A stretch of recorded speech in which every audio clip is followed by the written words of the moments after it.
changing locations and shit. Man, get into this motherfucking bag. Stand on the way, I made. Sacrificing time for this shit, man, I got a plan. Tried to tell niggas years ago, they ain't understand. Riding by myself and it's cool, I'm all in my head. Everything in life you can't replace, I build relationships. Pretty little smile make a nigga wanna lock it in. We met the same time I lost a friend, we should try again. You should hop in, I ain't gon' hurt you, baby girl, you know we locked in. Used to be on FaceTime calls on the regular. Never made time, landed on my busy schedule. Now every time I hit the bay, you know I think of you. Henny the Moore reporting live from the liquor store, man. And when all three of us come together, man, it's Cowboys Uncut. Scottis. West Coast Cowboy in the middle, the Kanye West of this content stuff. And I'm a day one type of girl. Ain't nothing wishy-washy over here. I don't jump around, stick to one side. Yeah, the silver, the blue, we got them in their feelings. That star on the field, come pay the D a visit. They say it's hatred, is it? I call it hate and simping. Cause if we wasn't that hating, they wouldn't be in our business. Listen, West Coast say the water tastes better. The fan base go harder, and all the ladies get wetter. Yeah, that's how it is when you straight reppin' for Dallas. We get it in the trap, and landlord tell us what's happening. No explanations in no shape, form, or fashion. When Henny drop the stats, ain't nothing else to be asking. Them numbers don't lie, that's why your argument dry. And we still got them rings, you got your eyes on our prize. Whether an eagle, a giant, or a commando, you in the parking lot crying, we in the Lambo, we stay in our bag, we run it up in the draft. You still talking about the 90s, so who's stuck in the past? Get off me, and I'ma need you 6 feet back. And we ain't hearing nothing till your team beat that. And we ain't scared of running. So we one team over here, this Cowboys, believe it. Yeah, this you got is a poet. Big up West Coast Cowboy, HTM Sports, and Landlord from Alabama. Y'all check them boys out, man. Don't play around with the Cowboys content. Yeah, and you know it's DC. Yeah, DC 4L. All day, every day. My dear Aunt Sally, we is at the P right now. We gotta go to free agency, then we gotta go to draft, then we can talk about training camp. And Stephen Jones, who's also a multi-millionaire, moves and feels like a what? Like a dude that is got $15 in his bank account. We finna come marching to Dallas with our picket signs, ticket torches, everything we can find. What's good with y'all, man? It's your boy, Henny the Moore, reporting live from the liquor store, man. How's everybody doing today on this wonderful Sunday evening? You know, we having fellowship. We are able to open our eyes and be in the presence of our brothers and sisters in this Cowboy Nation. And even though we are having fellowship, there is evil amongst us. The most diabolical, illogically improbable entity that I've ever had the distaste to lay eyes on. Landlord from Alabama is amongst us, Lord. So, hey, please hold on to your crucifix. Wow. Pour a salt circle around yourself for protection. You must do what you must do to protect yourself from the dark and evil trap, Lord. Yeah, it is he, it is I am him, you know, the dark cowboy, you know what I'm saying? We going through these dark times, so, you know what I'm saying? I got to rock the black, you know what I'm saying? But, hey, don't listen to anything Hen says, you know what I'm saying? We already know he's AI. That ain't even the real Hen right there. Like, he's a figment of your imagination. So, hey, don't pay him no never mind, man. But how y'all doing this morning? You know, praise God, we here. Everybody feeling good, doing good. And let's talk about these. It come with a side these days. Cowboys, man. Let's do it. Yeah, and listen, we sighing because on the inside we're dying. Because the Dallas Cowboys, you know, like, when you think about everything that's happened this year, like, we got a long way till football season even kicks back up, man. You know, we got to go through. Listen, the combine ain't even happened yet. Can I ask y'all a question real quick? Go ahead, bro. I got, in my mind, I think this was quite possibly the worst year ever. For real. Like, far as Cowboys go. I don't think it get worse than this. Real talk. It's just that Ty said everything is my fault. He said he blamed everything on me. So I just Oh, I put that believe, out yeah, I'm with him. I'm with you. I Damn. believe that's to be true too. But do y'all think a year could get worse than that? So at least that's some silver lining in this dark cloud we got over us. I don't think can get worse than that, honestly. It Cause can. like, if you look at the way the season went, we had all injuries everywhere. That got hurt. It don't get too much worse than that when it comes to you trying to be competitive. And then on top of that, both of your NFC East rivals went to the NFC Championship, and then one of your rivals won the championship. I don't think it can get too much worse than that. I'm sorry. So let me know what y'all think. So I guess next season has to be better, right? Nah, nothing in life is guaranteed, and for real though, nothing in life is guaranteed. Because imagine this: imagine you go through everything that you mentioned: Dak Prescott's injury, CeeDee Lamb's injury, Michael Parsons' injury, Trayvon Diggs' injury, Overshawn got hurt. You lost all those football games, and then you go into the off season and you don't spend no money, and you draft bad again. Oh my God! Now Hey, I'm just saying, True. it can get worse. It can. Because listen, But I'm talking about that standalone year, like that year alone. You won 7 games. You're not even picking in the top 10. You were worse in 2015 when you picked Zeke because you were drafting in the top 4. But Hen, you thinking logical. Wins don't make it better. We talk about the situation, right? Because we had 12 wins and everybody said we was terrible. So, I mean, the 7 wins, I'm not giving us that. I'm talking about all the circumstances that happened amongst that year. Do you not remember what happened in 2015? Dez Bryant got hurt. Tony Romo broke his fucking back. Oh, who else got hurt that year? Oh, we lost. we lost DeMarco Murray to the Eagles in the off season. Well, like, yeah. It was pretty bad that year too. Like I'm saying, like we got recency bias. We always going through something. It's crazy, man. Shout out to the intro guy. She said somebody could have died. Good Lord. We ain't talking like that level. Oh, Lord. Thank God it didn't happen. But we just talk about from a football standpoint. But it was pretty bad, y'all. It was pretty bad. But awful. All I'm saying is it got to be up from here. That's all I'm saying. I'm trying to find some silver lining. You know what I'm saying? The only way it will be up for the Dallas Cowboys is if they do what Michael Parsons asked them to do. Now, which is spend some money. Be aggressive. Be aggressive. So listen, I got the quote. This is it right here. And this is Michael Parsons talking about the approach that the Dallas Cowboys have been taking. He said, I don't want to sit back and just watch other people build and build and build and we stay the same. So we definitely need some call to action. He's talking about being aggressive and spending some money. And listen, you already pretty much showed your hands. You agree with Micah. I also agree with him. I agree. I definitely agree with him because the Dallas Cowboys don't ever spend no money, man. They don't, and that's really the biggest flaw in their team building. Because you can say what you want to say, they draft okay. I'm not saying they're the best drafting ass team in the world because they definitely don't get that jacket anymore after the last 2 seasons of drafting. Last 2 seasons been a little shaky. Yeah, drafting booty. So I'm not gonna give them that right now. But when you just look at money spent. We ain't got to even go back to Tony Romo. Let's just look at what they gave Dak Prescott. This is what they've been spending it, right? So, no, 2025 is a mystery. So, let's start at 2016. Dak Prescott was on a rookie deal. He was not supposed to be the starter.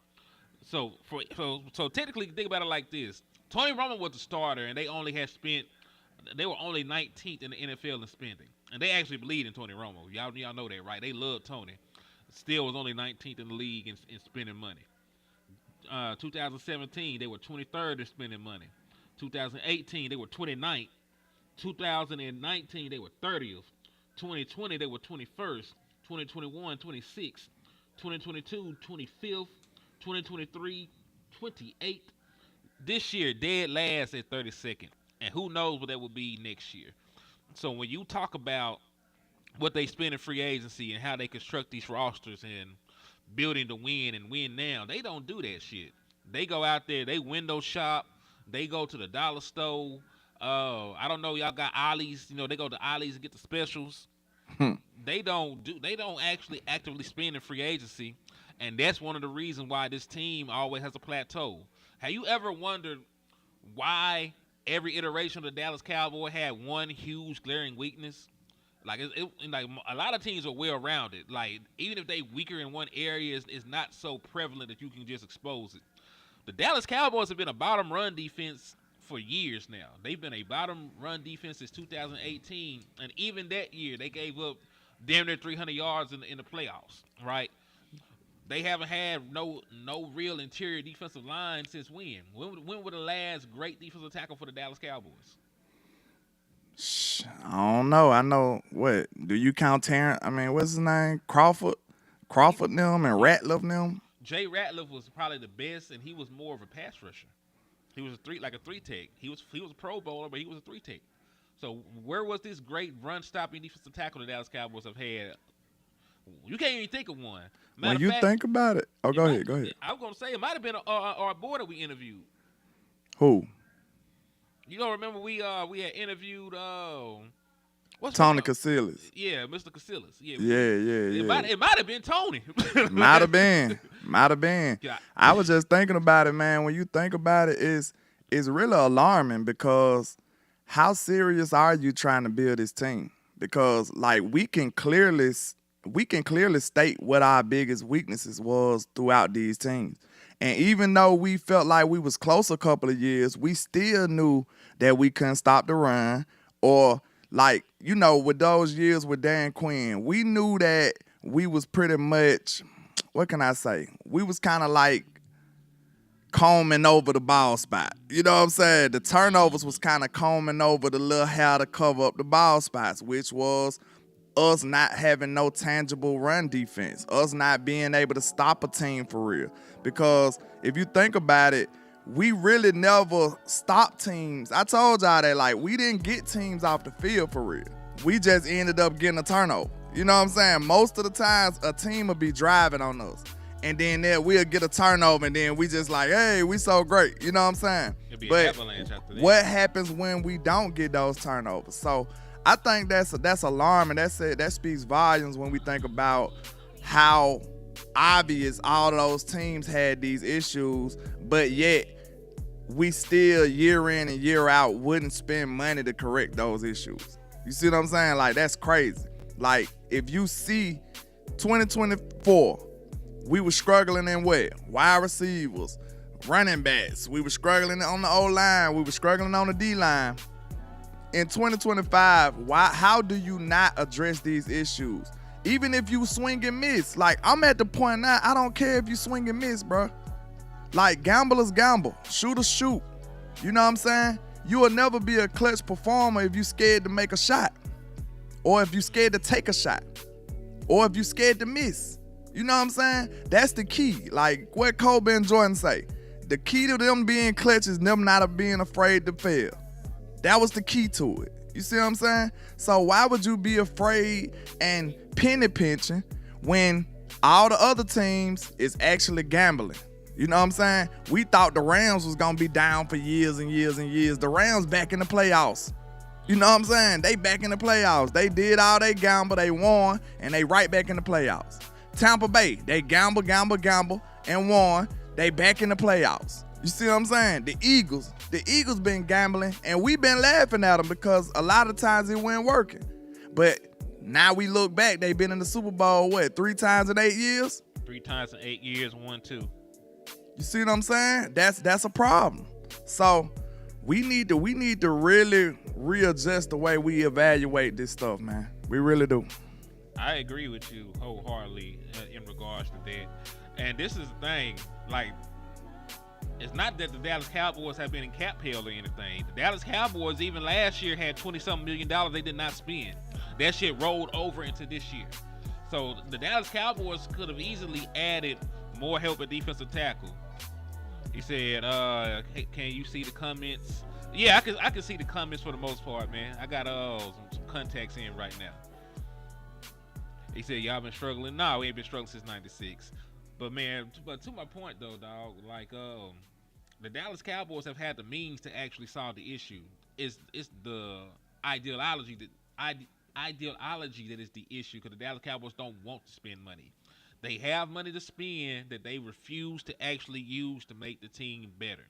And a lot of things that we ask from the Dallas Cowboys, you could spend a little bit of money and still have something left over. A one tech is not gonna cost all this money.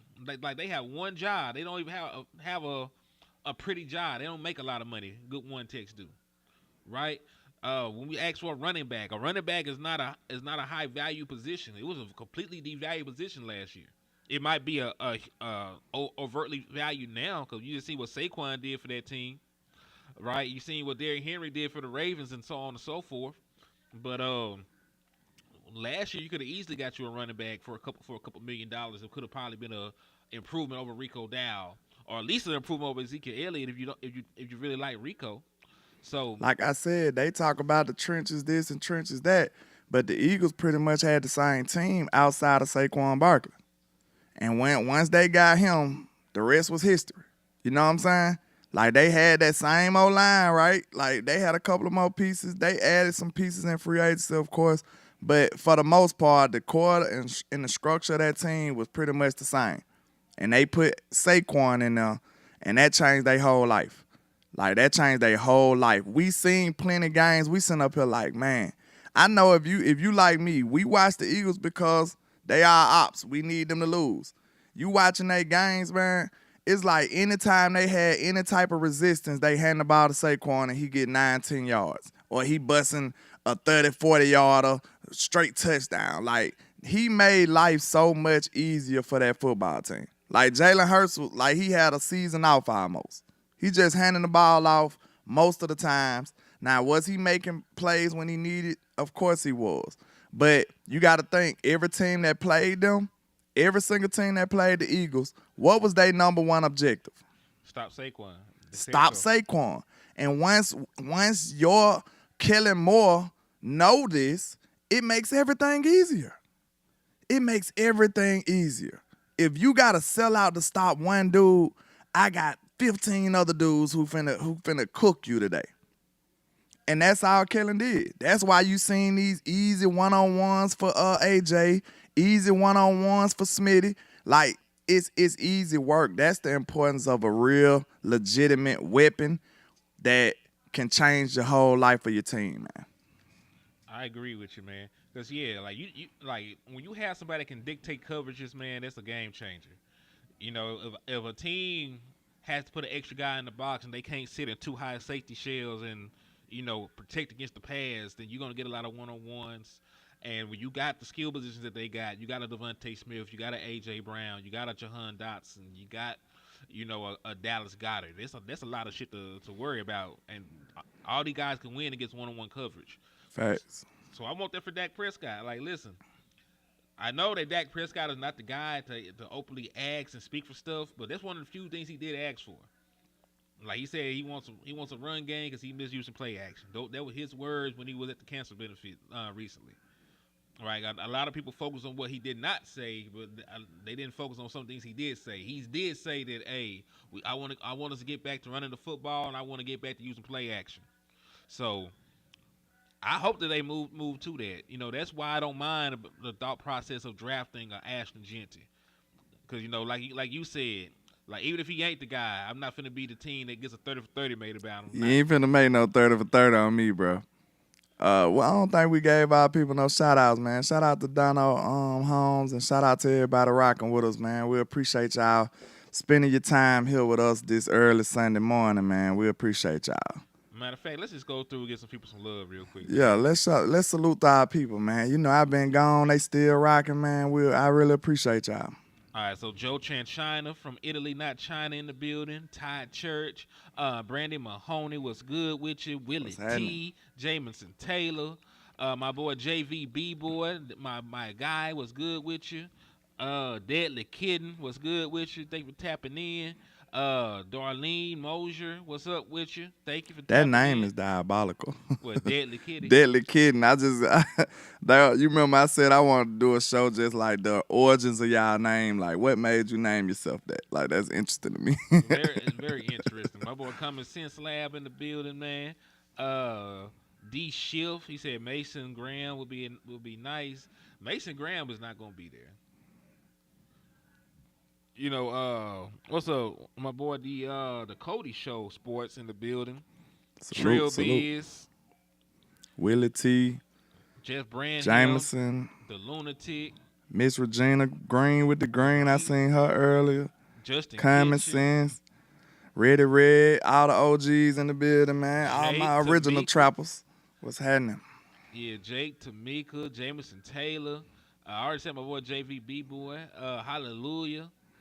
Damn, there's a bunch of folks in here, man. Salute to all y'all, man. Salute. Joe Tranchina. Yeah, D Shift. Shout out to everybody, man. We appreciate y'all. Yeah, y'all the real MVPs, man. Y'all the But real yeah, MVPs. like if we draft a Gentry, bro, that'll change our whole trajectory, I think. Know what I'm saying? Because like we just said with the Eagles, we don't have that dominant number 2 yet. You know what I'm saying? But I feel like you might have to load the box to stop Gentry. Because I really feel like we can run. I think we show some characteristics of being like a hard nosed. You know, we can play a physical form of football as far as running the ball. I think so. What you think about that? I think we can do that. I believe we can run the football because we did. We got 1,000 yards with Rico Dow. It wasn't pretty, Yeah. you know, and you know it took a while for us to get that run game going, but they showed the ability to run the football. So I'm down with it. You know, if we get a better back, a game changing back, like what Zeke was when he first got into the league, the first couple seasons of his career, I'm down with it. And Cuz came in and said, "Fuck the Cowgirls, fuck the Eagles, fuck Pennsylvania, fuck your mama, fuck your granny for having her, Yikes. fuck your daddy, fuck your bald headed cousin that got shot." Damn. And see who else? Fuck your teacher for not teaching you nothing. Fuck the principal for letting you in the damn school, wasting their time. Oh, who else? So I need to say. Congratulations to you because you finally figured out how to type words on a computer. Man. Congratulations. It took a while. You only 38 years old. He said only 38 is diabolical. He said McMillan is dropping because of speed. Shit, send him my way. That man 6'5", he ain't gotta be that damn fast. I'm looking at it like if Gentry ain't there, give me the best receiver on the board. Hey, at least he took it in stride. My nigga laughed. So hey, you Gucci, man. He a good sport. Man. He a good sport. So Cuz could stay. I mean, I wouldn't mind Hampton, but maybe not in the first, unless you trade back. See, you have to trade back because he's a first round talent. Yeah, I'm saying like late first. Are we saying late first? Because you got to remember how that shit played out the last time the two running backs were projecting first. So would you go straight Hampton at 12 if Gentry ain't there? It depends. If Ted and Gentry are gone, I would take the risk. And Burton. I really got Cuz higher than Burton. I don't know. What I'm just saying, like, he still would be. It ain't many receivers over him right now, is it? I got Burton like wide receiver 3. So that's what I'm saying. If Tech and it would have to be. who else?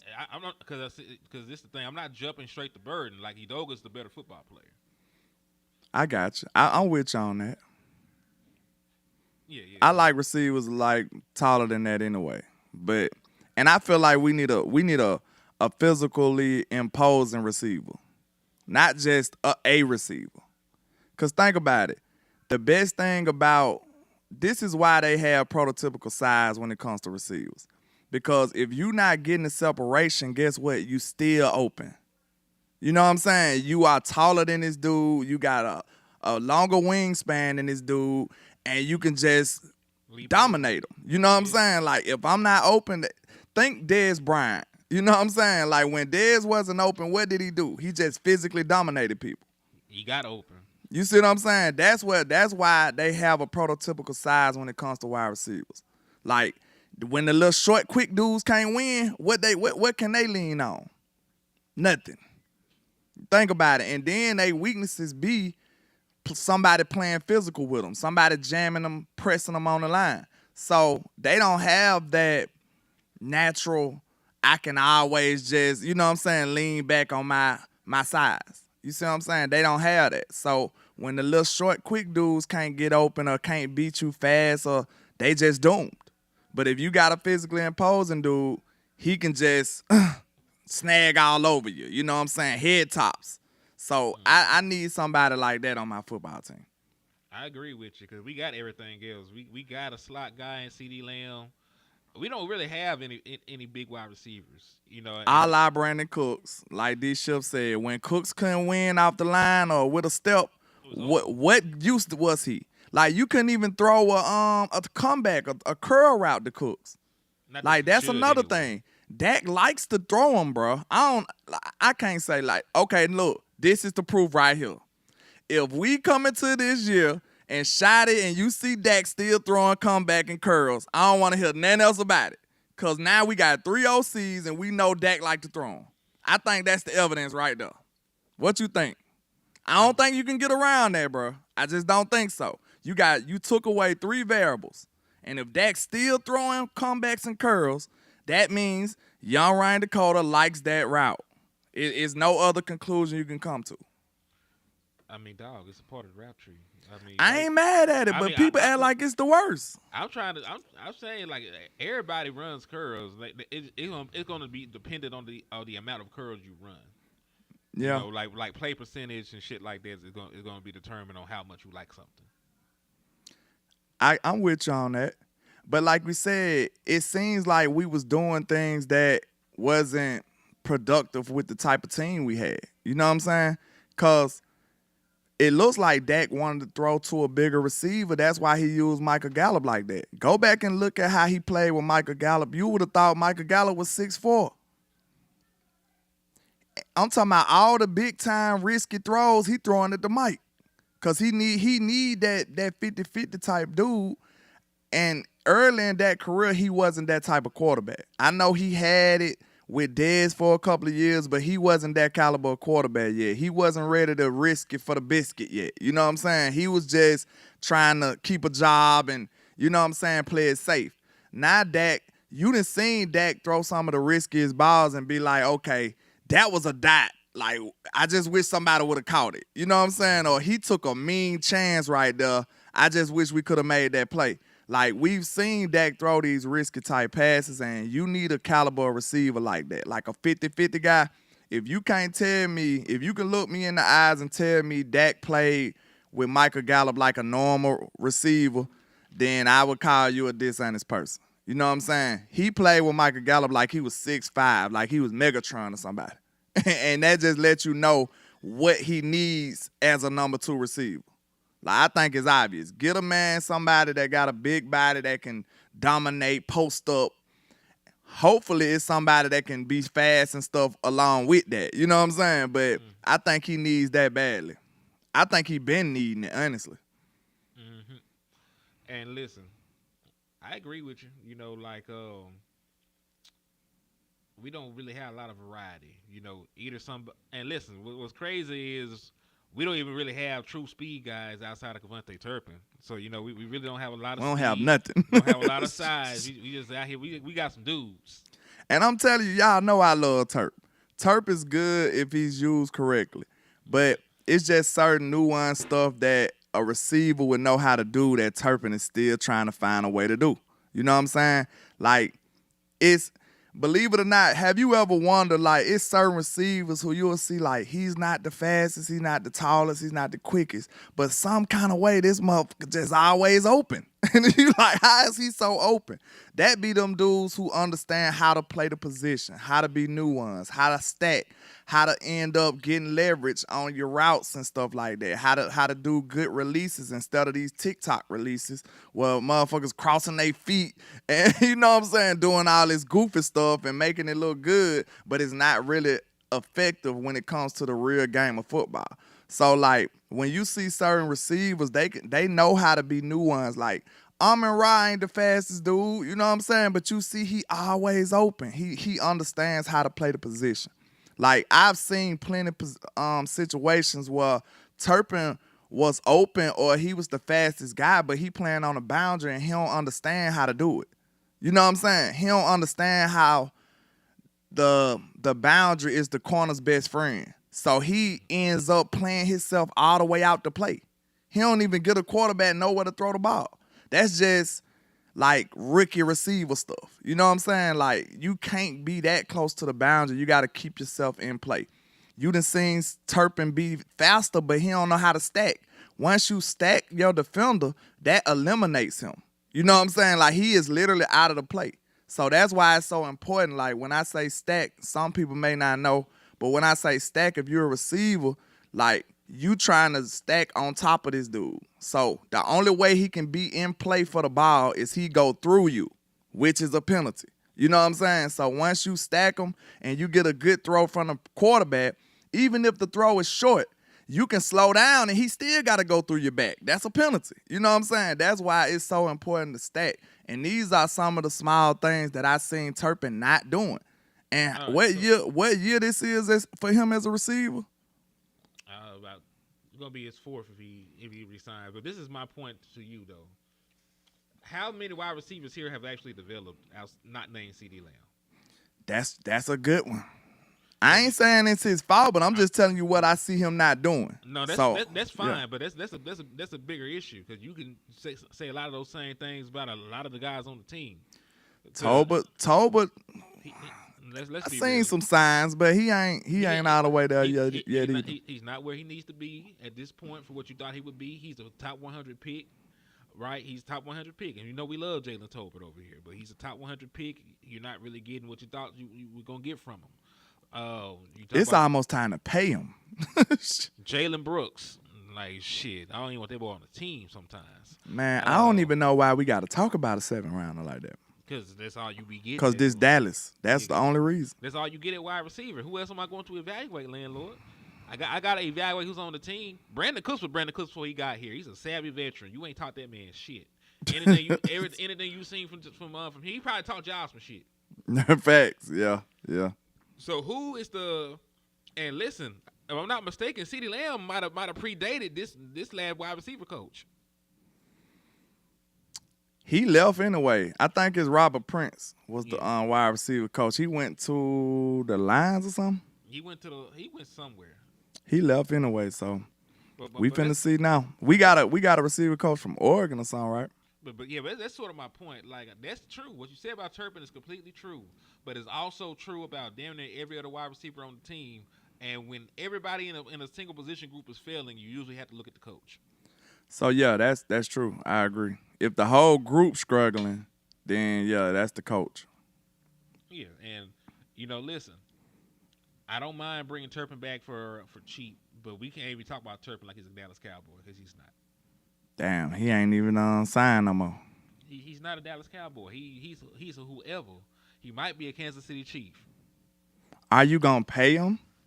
Nigga, what you mean? You have no choice if you want him. I pay him. I ain't gonna lie. I know he ain't a nuanced receiver, but he brings so much to the table as a returner, and then you can still use him in little gadget plays or, you know what I'm saying, a go ball here or there. I still think he's useful. Right, but I think it's question. just how much I have to pay him. So would you re-sign him or would you draft Isaiah Bond in the 3rd round? Oh, I'll draft Isaiah. If that's the case. Okay, because Isaiah has fallen completely out of the 1st. If he goes in the 2nd, it might be at the back end. That's gonna be a steal for somebody to watch. It just depends. I don't know because I have concerns about Isaiah Bond, but in the 3rd, like he's damn worth the risk. One of the fastest dudes ever. He gonna be a Chief. Don't worry about it. He said, "Well, hey, listen, he ain't ran a 40 yet. He gonna be a Chief. Let him slide like that." Man. So I got a real question for you. Let's out of the wide receivers, I'm gonna give you 3 scenarios. All right. Ted McMillan in the 1st. Right. Number 12, locked up. You remember, you only have one of these. Ted McMillan in the 1st. Isaiah Bond in the 3rd. I'm not even gonna give you a 2nd round pick because those are cursed. I'm not even gonna give you a 2nd round pick. or you spend a 5th round pick on Torrey Horton. You don't even know who Torrey Horton is, so I probably need Well, he played for a green team, don't he? Colorado State. Yeah, I know who you talking about. I'm probably rocking with Ted. I want the best of the best. Okay. I mean, that was probably too easy. So let me redo it. All right, let me redo this shit. All right. In this scenario, Ted ain't there. We done traded back to the end of the first round. You can either get Matthew Golden at the end of the first round. Texas. Yeah. You get him at the end of the first round. Or you can get Isaiah Bond in the third. Those are your only options. Everything else is going to be offensive line. I probably go with Bun in the third and get me a receiving free agency. Over Golden? What about you said the end of the third, the end of the first? End of the first. We gonna trade back to 25. Like fuck it, that's what we always. I'll probably take Golden that late then in the first. I'll take him. Yeah, because then you get that extra pick and you get that offensive lineman that you didn't. And he got decent size too, right? He's 6 foot. He's bigger than Isaiah Bond. That's a normal receiver size these days. 6 feet. You don't really get them to like 6'2", 6'3", 6'4" no more. I mean, that's why niggas want Ted because he's 6'. Yeah. I mean, and I can't even say that. I mean, we're putting a guy in the league this year that's 6'4". Then Savion Williams from TCU 6'4". There's some big wide receivers. Matter of fact, that's another one I should have said. Cause Savion in the second round. How do you feel about that? I ain't too sure about him. I ain't made my conclusion about him yet. But he's a name that people bring up a lot. So I just wanted to get your opinion. Is it me or is it like the big receiver kind of seeming like it's like out of style or out of fashion these days? What you think? Cause it's like the way the game play, it seems like it's not advantageous to them no more like that. I don't know. Mike Evans still that dude. Quinn Johnson just went in the first round 2 years ago. Metcalf still hooping too. T. Higgins is going to be the most sought after wide receiver free agent at 6'4", 6'5", whatever the hell he's listed at this point. But then you still look at them and they still the minority in the league though. Man, or is it because they just unicorns? They're the minority in the NFL because you're right. They don't grow. They just unicorns. Big. Okay. Like I get it. There's not a lot of good 6'4", 6'5" wide receivers. Even the dude last year that went to the Eagles barely played this year. Because I think you still got to be quick and all that. You know what I'm saying? I don't think you could just be big and tall. You still got to be able to move your feet. You know what I'm saying? I think you still got to be sudden and all that stuff along with it these days because it just seems like the way the offensive scheme's going, it's like it's more catered to the fast, quick, twitchy type dudes. Yeah, I'm trying to find a list of 6'2" wide receivers and higher. We're counting 6'2" as tall or no? Because there's not a lot these of days. I think it's pretty tall. Yeah, there's not a lot of 6'4" and 6'5" wide receivers any damn way. So that's my point. So like that's what I'm saying is are they getting what can I say, pushed out, or is it just they so rare that you can't really even react to the data? There's never been a lot of tall. I mean, all the tall, good wide receivers are Hall of Famers at this point, like Randy Moss and Megatron. Like, you that big and that fast. Mike Evans. Like, all those guys are going to the Hall of Fame. So, like, I don't even think there's that many. We'll be talking about it. T. Higgins may not be a Hall of Famer, but he's, like, one of the better wide receivers in the league still. Yeah. So, like, I don't know. So, like, hell. But you see a lot of short, successful dudes too, though. I was just going to say, CeeDee Lamb would be considered a tall receiver. If we're just saying 6'2", he's 6'2". Yeah. I give CeeDee CeeDee is like a prototypical size. Yeah. CeeDee just skinny, but he's 6'2" is a good size for a receiver. Because when you think about it, in comparison to the DBs, that's what the advantage is. Cause like how rare are 6'1" and above DBs? They probably even more rare. They're getting there. Oh, they coming? You saying they coming? This Is more of them coming in or less? There's more of them, like especially recently. Hell, there's a 6'4" one play for Seattle. Remember? Good Lord. And he good. What's that boy? Who name? that is? Talking about the you ain't talking about Witherspoon that just came out, is it? No, they already had one. Hold on, let me pull up Seattle. Remember, that's the one that Dak Prescott got into it with on the sideline when he did the run play. I don't know. That nigga was looking Dak Prescott dead in the eye. That's a big motherfucker. Yeah. Let me pull up their roster. Remember that boy name? Seahawks. But you know, typically DBs be like 5'11". You know what I'm saying? 6 feet. They used to. Yeah. Like as receivers have gotten to that standpoint of being like 6'2", a lot of these guys are about right there now. Oh, Tariq Woolen.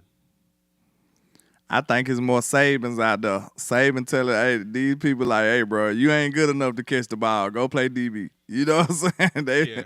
They probably just convincing them a little quicker now. Like, hey, we ain't gonna kill your dreams, kid. Just go on the other side of the ball. You'll be great.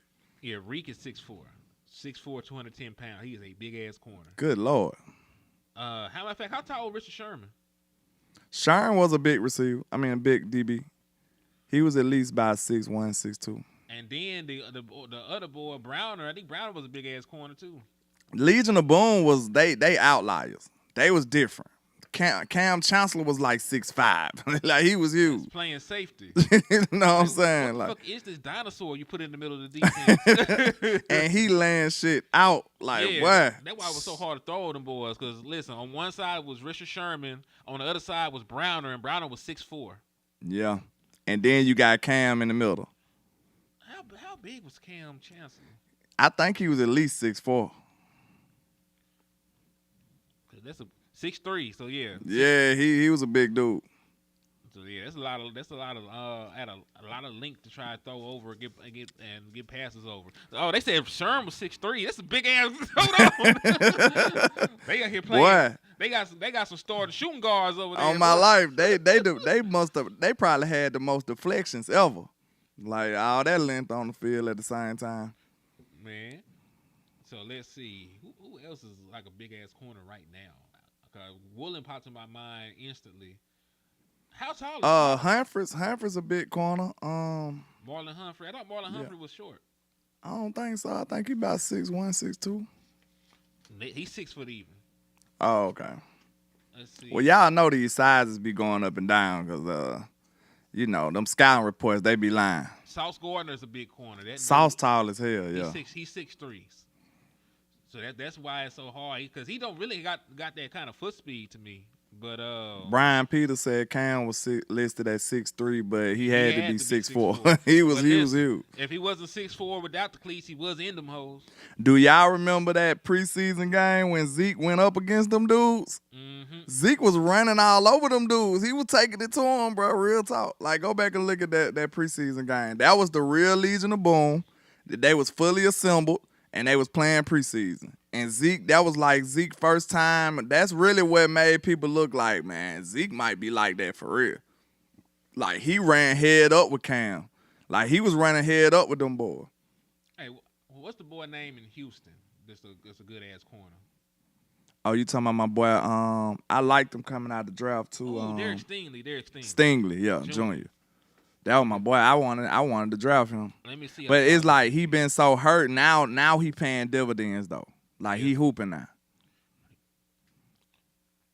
All right, he's over 6 foot. He's 6'1". So yeah, I think it's a trend going where the corners are getting a little bit bigger, a little bit taller at least. Y'all remember we thought Chris Rashad was just gonna bring us some of that juju over there. It just never materialized for us, did it? They didn't want him to bring that over here. They chastised him for talking crazy to somebody. We held that in such high regard. We like, he used to be with the Legion of Boom. And like, you know what I'm saying? Like, we thought he was gonna bring some of that to Dallas, boy. It just never worked out for us. Shit, we didn't have them super athletes looking back. We ain't had them Super Saiyans out there. Like, yeah, we thought we were gonna get Legion of Doom results with who the hell we had at corner. We didn't even have Trayvon Diggs. Yeah, Diggs is a decent size. Diggs a big too. corner, yeah, for sure. 6'2", former wide receiver, so he got receiver size. So yeah. Oh shit. Who was the corners then when Rashad was here? Like Byron Jones or somebody? Like Might have had Byron Jones and Orlando Scandrick or somebody. Mo Claiborne them and some. Yeah, so you know. Izzy McCormick was 6'4". Yeah. Never sees the field though, but you know. Neil said we ended up getting the Legion of whom? That is nefarious. Shout out to Numb Here and Neil in the building, man. How many folks you done slapped today, bro? We got the lead. We got the off-brand. The Legion of whom is crazy. Who are these niggas? Hey, he ate with that one. I ain't gonna lie. Then they go crazy. Damn. Oh, Lord. Chris Rashad. Then we liked the Chris Rashad just because he was mad all the time. Our defense was sorry. Yeah, Cheeto. I liked the Cheeto, though. Real talk. Cheeto was decent to me. But it's just something. It was like, in Dallas, it was like Cheeto was cursed. Because it's like every single time he be like an inch away from the deflection. Every single time. It's like every time the quarterback throw the ball on him when he was with the Dallas Cowboys. It was like it was the most perfect pass ever. And like he was like a fingernail away from deflecting the ball every time. My boy said Valentine's Day was the 14th and my hand went crazy. Smack, smack, smack. Smack my nigga today. JB said Chris Rashad was yelling at LVE and Sean Lee, and Steven Jones said, hell nah. You're like, hey, now. Hold on, boy. That ain't how we do it down here. You noticed the South, right, boy? I know you might be able to pass you little light skinned self up yonder, but down here in the state of Texas, we don't operate like that. you apologize to them good white men. I gotta stop. Damn, on Black History Month, that's Black crazy. History Month. Yeah, It's very diabolical here. Oh God, these are all jokes. This shit just funny. Common sense, you right though, but he used to be right. Like, can we all agree to this? Cheeto Awuzie was never out of position, never. But he ain't gonna never see the ball. Never. Matter of fact, I'm gonna say so. You know why I'm gonna say so? What? Cause that shit was true for Anthony Brown ass too. That nigga be right there. Nah, Anthony Brown will get cooked now. Anthony Brown will get cooked by 50 yards. We just seen it. At the end, he did. Cheeto wasn't getting cooked at all, bro. He just couldn't stop the ball. At the end, Anthony Brown got cooked. I'm talking about. Now, early Anthony he was decent. He was fast too. He ran a 4.3. That's crazy. But he just was getting cooked off the technique, though. You know what I'm saying? But Cheeto wasn't getting cooked, bro. He went. He was getting head top. Most of the time he get caught on, it's like an incredible catch, from what I remember. Now, listen, I ain't gonna say he ain't never got cooked. That nigga got cooked. I'm sure he got cooked, but I'm talking about like he used to be in position most of the time. Yeah, I think Cheeto was cursed. I really do. In Dallas, he was cursed, bro. That man Real talk. He went right over there and went to a Super Bowl. Went straight to a Super Bowl. With the Bengals, yeah. Now, I don't know where he at now, but, you know, like, he had instant success. Yeah. I don't even know if he's still in the league now. He may not be, but shit. Shout out to Cheeto Bear Awuzie, man. You need to get you on the interview, sir. I know you got some stories to tell. Yeah, man.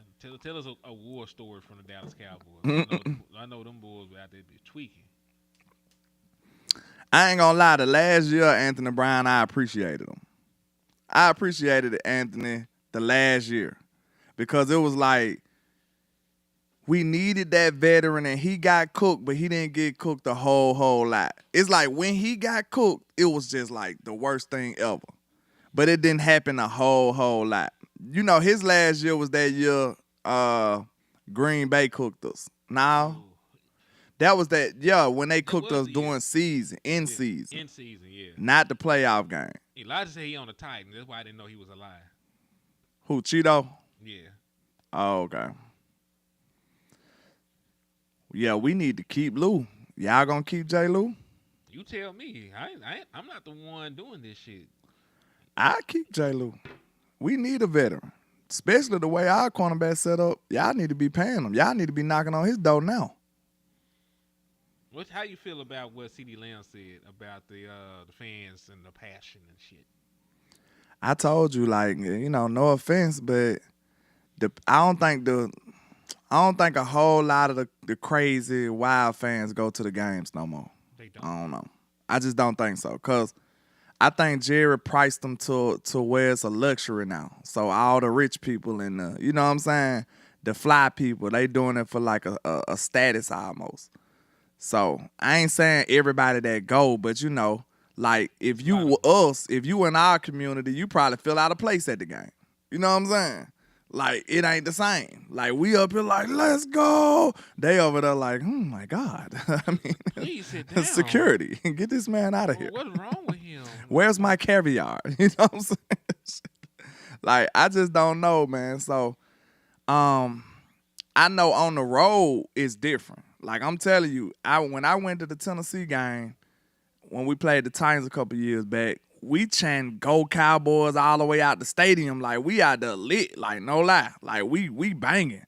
Like, we came and took over the stadium. So, like, I think it's different. It's a different vibe on the road. Like, I can agree with CD because I can see where he's coming from, but I think it's kind of unfair to say when you know how well we travel on the road, bro. Like, you can't do us on the road, bro. Like, we done supported y'all better than anybody on the road, bro. Like, I think Cowboy fans, I don't think they deserve it, especially the ones that travel on the road. I just don't think that's a fair statement for them. Because we bang on the road, bro. I can't speak for home because I ain't been over there like that. So, but I'll tell you this. On the road, we banging for the Cowboys. For sure. That's cool. But at home, they don't.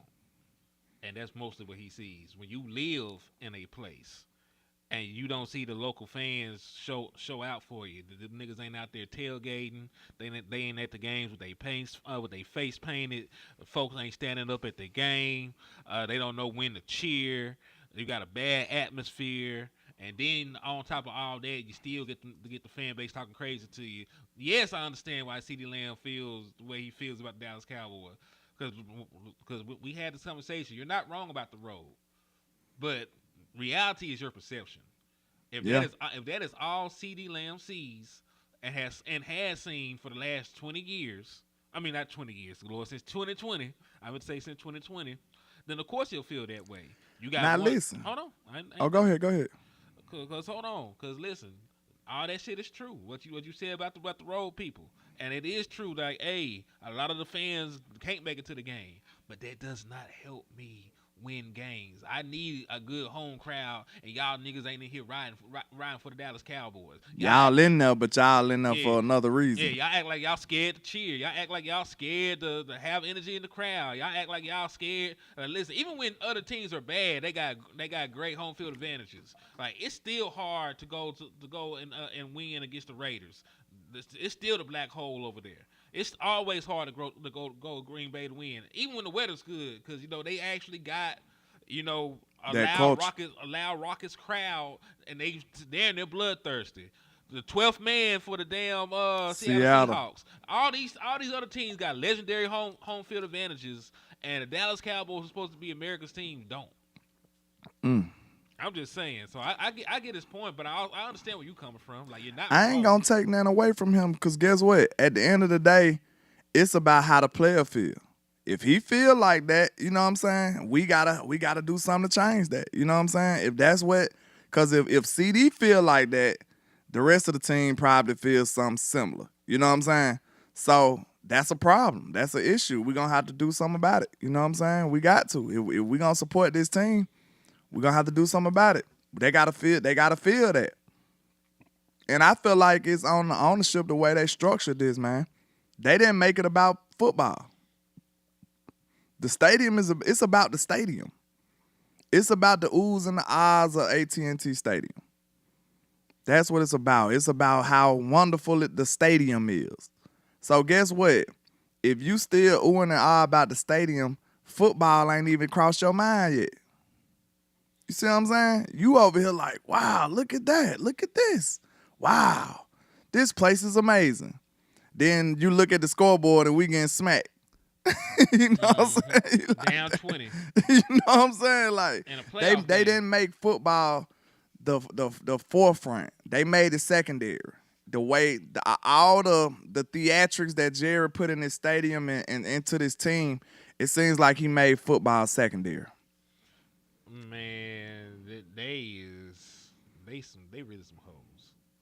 I be about tired of that, man. Like Dallas Cowboys disappoint me a lot when I just really think about all the stuff wrong with this team. Like I'm finna go jump on a bandwagon. Y'all tell me what team I should cheer for in 2025 while y'all going through a rebuild. Boy, we ain't letting you do none of that. We gotta suffer together. This a lifetime contract. Hey, I was mailing a landlord one day. Like, damn, you know what's crazy? Like, niggas will leave marriages, but let a nigga say they finna change football. You the worst nigga ever. Like, man that left his family. Like, I understand, dog. Fuck around, leave the Cowboys. They can't even be your friend no more. I don't want nothing to do with you. Like, man, it's over with. You excommunicated, bro. You can leave your family, your kids, as long as you don't leave the Cowboys, boy. Men so stupid, we crazy. The things that we be loyal to, it's crazy. We loyal to our barbers, our football teams. You know what I'm saying? Like, we don't play about that type of shit. Boy, at all. I said landlord. Yeah, it is like an opera house atmosphere, though. They want to shush nigga. I wish a nigga would shush me when I'm at the game. I done paid all this money. We both finna not watch the game because we finna head that way. All right. Somebody finna be sliding down the bleachers. Man. He said, "What's up, lady?" He said, "Sup, Henny the Moore and landlord. Salute, Brian Peters." What's happening? Hey, y'all don't forget to hit that like button, hit that share button. And please hit that Cash App if you haven't to send. I know it's Sunday, so pay your tithes. We having communion. Yes. Help us keep the lights on in the trap and in the liquor store, man. We running specials right now. Yes, sir. Y'all know we ain't got no super chats, man. So if y'all got it in your hearts to support the independent content creators, man, just hit them cash outs right there at the bottom of the screen. It'll go a long way for you boys, man. We trying to stick this thing on out. We can't let the haters win. We can't let the haters win. Never. They never will win. But dog, I keep, so Jalen Hurts done won his Super Bowl and shit with the Eagles and shit. So they've been unbearable on social media recently. You know, they talk about Dak. Now, my issue, outside of that being like low key gay. You thinking about Dak Prescott, your team that won a championship, but Dak Prescott is on your mind right now. Like that's the next level of fanhood. But I just want to show people some stuff about the Dallas Cowboys in the postseason. Some things that we need to change so we can dethrone the reigning world champion Eagles. I hate we had to say that bullshit. Yikes. Jerry, this is your fucking fault. All right. Salute to my boy. It's too easy? Yeah, what's up? It's too easy. Salute to you for the Cash App, man. I appreciate you for the support, my guy. Salute. So this is the thing, right? The Dallas Cowboys have not had a 100-yard rusher in the postseason since 2018. This is going to be 2025. They have not had a rusher go over 77 yards in that time frame. So you're talking about games where your rusher has almost as many yards as Dak Prescott running the football. We talk about your running backs. That's not good. It's not a real way to actually win football games. Nah. See, you need to be able to take some of that pressure off your quarterback, man, in them pressurized situations. You know what I'm saying? And if you think about it, Dak never had that. You know what I'm saying? This is what it's telling you. So think about it. All these pressurized situations, this is no excuse. This is just factual information. If we ain't had no real run game in none of these playoff games, guess what that means? Like, I don't think people break it down to the simplest form. Basically, what I'm saying is most of the first downs had to come down to Dak. You know what I'm saying? Like you see what I'm saying? Like that's not a good way to win. You know what I'm saying? If he got to make a pass or something to get the first down almost every time, you're going to lose, bro. You're not going to win like that. And it ain't many quarterbacks who can do that. You know what I'm saying? That every first down, every possession is on them, is on them, is on them. That's why we need to help take some of this load off. You know what I'm saying? That getting old, that getting hurt every year almost. So shit, we gotta do something to combat that. Thanks. And the best way you do it is to load them up, get them some weapons. All right, and on top of that, when you talk about the rushers, you don't get turnovers either. You have 3 turnovers in the 7 playoff games. We just seen the Commanders get 5 and 1. The Commanders forced 5 turnovers in 1 playoff game when they beat the Detroit Lions. Damn. And they might have had turnovers against the damn Buccaneers. I didn't actually look. So they are in one game. They got more turnovers than we have in the last 7 playoff games. That's insane. And that's really like damn near a decade worth of playoff games because that's Dak Prescott's entire tenure. This is going to be year 10 for Dak Prescott. In one game, they got more turnovers than we got in a decade. But it's solely Dak Prescott. Dak Prescott not doing enough. There are times where Dak Prescott hasn't played his best brand of football. Like, we all can agree on that, right? Like, nobody's going to sit here, hold his hand, defend him about no shit like that. Them rushing yards is so ugly, boy. 32 yards a game, 42 yards a game. Still to this day, I feel like we probably could have pulled that 49er game out of Tony when it got hurt, man. I still feel like that. He was playing well. He had just got the first down when he broke his leg. I think he was just about to heat up, bro. Like, no lie.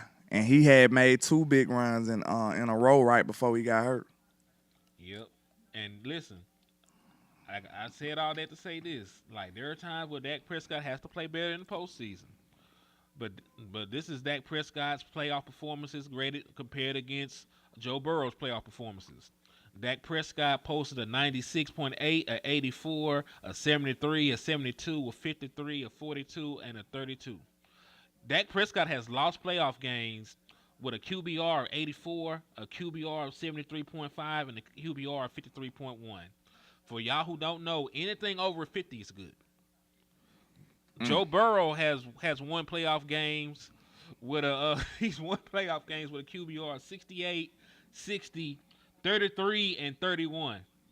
So even in the 2 games that Joe Burrow played absolutely bad, he won the bitches. Him and his team won. I guarantee you, Hurts shit probably look worse. Possibly. You know, QBR also factors in rushes, so his hit might not be bad. Well, it might be better then, yeah. Yeah, it factors in everything. How you run the ball, turnovers, how you throw the ball, decision making.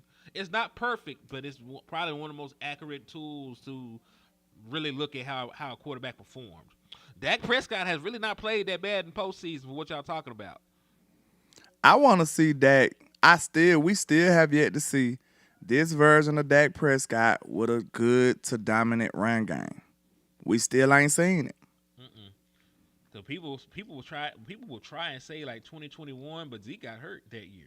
Like Zeke had a MCL or PCL strain. He was not the same after that. He was in that mud running. He was having easy 100-yard games, and then after he hurt his knee, that shit went down the drain. Yeah. So I just want to see, man, make it easier. Put Dak Prescott on easy mode. Let's see what happens. I don't give a damn how much money he making. How bad you want to win, Jerry? Or are you still trying to see if he can prove it? I mean, listen, if you're still trying to make Dak Prescott prove it in year 10, you're in denial at this point. Like, he's shown you everything you need to see.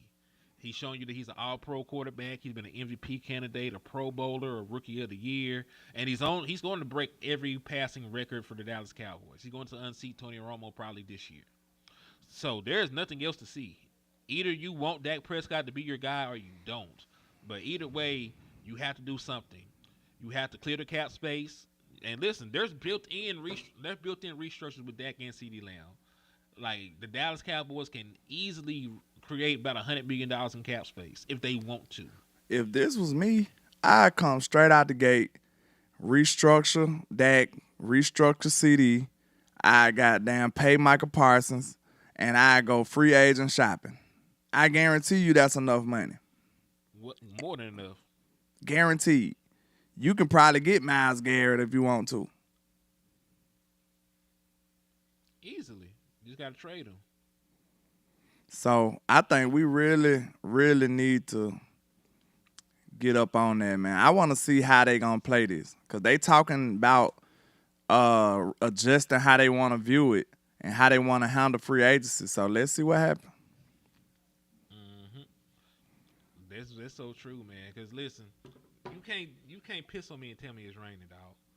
That's all I got to say about it. All right. Because listen, you can't tell me all in and you're the team that spent the least amount of money. You can't tell me all in and you're drafting, offensive linemen, with first round picks still. Like, you're not all in. You're just doing shit at this point. Those are moves you make for down the line. Like, if you really want to compete, you draft guys that can play now and play now well. You don't draft guys that need development. So until the Dallas Cowboys show me, better than they can tell me, I don't believe in these guys. They're just straight up. And then, like I say, I know people want O-line and all this stuff before I sign out of here. I just got to say this. If you think about it, O-line will help. I'm not saying that we don't have problems on the O-line. That's not my stance. But what I will say is, if you think about it, what makes a quarterback run here, like in a scramble? Because we're not doing design runs for that like that. So what makes a quarterback run scramble-wise? When the pocket breaks. And what else? He didn't have anywhere to go with the ball most of the times, right? Unless it's just too much pressure, then he just got to run. You know what I'm saying? Most of the times, the quarterback only scrambles when he can't find nobody. You know what I'm saying? So you got to think. I think people are overlooking that part of it. If you give him options, if you give him weapons that's getting open, he wouldn't have to hold the ball as long. You know what I'm saying? Yep. Like, if these boys getting open, Sean, he'll stay in the pocket. He's shown he'll stay in the pocket and take a hit. So if there's somebody open, the ball. Exactly. So give him more options that can win quick and get off the line. That'll be the same. It'll be almost the same impact as getting a good tackle or something that can stop a pass rush. Because think about it. We keep talking about these tackles, but if you step up in the pocket, you can still make the play. What dooms a quarterback is interior pressure. You know what I'm saying? So if you got a quarterback who can manipulate the pocket and step up and make throws, that pass rush on the outside can be handled. You know what I'm saying? It can be. It could be manipulated. It could be schemed. And if you have weapons, it won't be such a burden on your team. So I just want to let people know it's a marriage, man. If he can get the ball out quicker because he got weapons getting open, the pass rush and the protection won't be as bad. And then on top of that, you think about this, you're going to be running the ball more anyway. So that's even more protection for Dak Prescott. Yeah, I doubt that there'll be a lot of straight back passing situations anyway, because they want to use more play action. So if you limit the amount of times that he has to actually have to go to the drop back passing game, you're gonna be fine.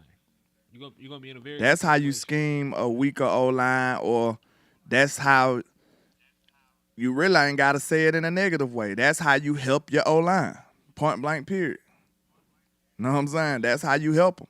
you scheme and you play action and you run the football. If y'all talking about running to the degree y'all talking about running, I don't want to hear nothing about no O-lineman.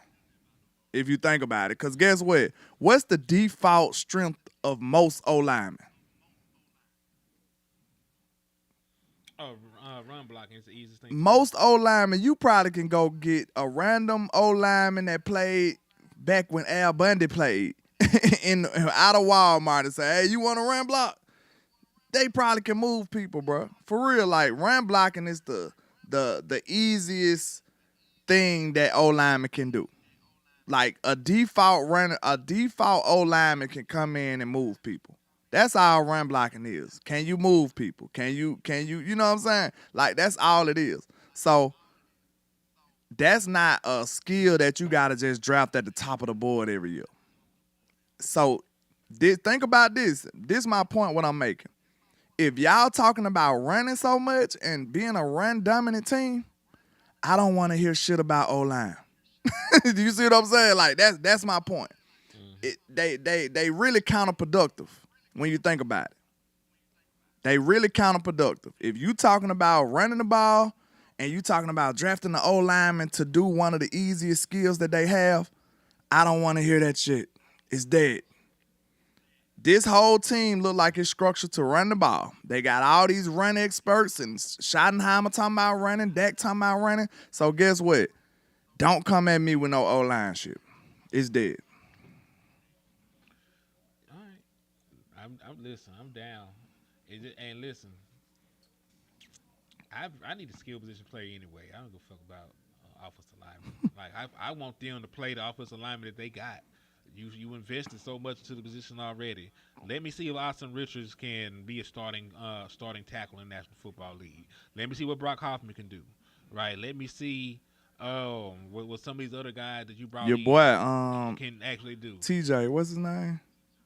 Let's TJ see what he can do. I know he had a little down year last year, but hey, maybe it was the coaching. Who knows? He might be able to start to be guard for you. Like, we got to see this, man. We got to see this. We can't just keep getting unlimited resources to the line and then neglecting everything else on the team and think we're going to compete. I'm sorry. But, yeah, that's about it for me, man. I'm about to get ready to get my exercise on and, finish the rest of my day out, man. What you got going on? Man, I got to work tonight, so I'm finna go take me a nap because I'm chill until then, and shoot, it's gonna be a wrap, my boy. That's a bet then, man. I hope y'all enjoyed the show. Make sure y'all support. Make sure y'all hit your boys up on all these social media platforms. Make sure you follow him. Make sure you follow me. Hey, man, we coming back full effect. We trying to give y'all this good old Cowboys content. We appreciate y'all being here. And hey, man, the words of West Coast Cowboy, never look down because the star